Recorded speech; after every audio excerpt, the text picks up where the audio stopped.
கல்வி அறிவு இல்லாததும் ஒரு முக்கிய காரணம். தாத்தா, இப்படி பொருளாதாரத்திலேயே வஞ்சிக்கப்படுற பெண்கள் பொது சுகாதாரத்துல கூட வஞ்சிக்கப்படுறாங்க.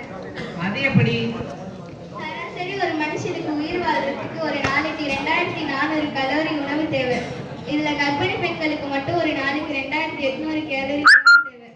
ஆனா சராசரி உணவை விட ரொம்ப ரொம்ப குறைவா தான் பெண்களுக்கு கிடைக்குது. அதனாலதான் நம்ம நாட்டு பெண்களும் அவங்க பெற்றெடுக்கிற பிள்ளைகளும் பலவிதமான நோய்களுக்கு ஆளாகிறாங்கன்னு உலக சுகாதார நிறுவனம் கண்டுபிடிச்சிருக்கு.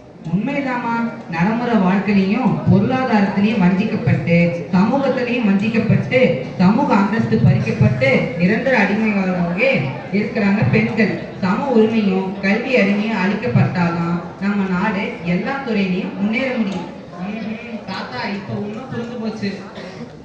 புரிஞ்சு போக கூடாது, புரிஞ்சு இருக்கணும். ஒரு ஆண் படித்தா அவனுக்கு மட்டும்தான் அது சேரும். இதுவே ஒரு பெண் படித்தா அந்த குடும்பம் படிச்ச மாதிரிதான். தாயினத்தை பழிக்கவும் மாட்டேன், தாத்தா பேச்ச தட்டவும் மாட்டேன். அப்படி சொல்லு.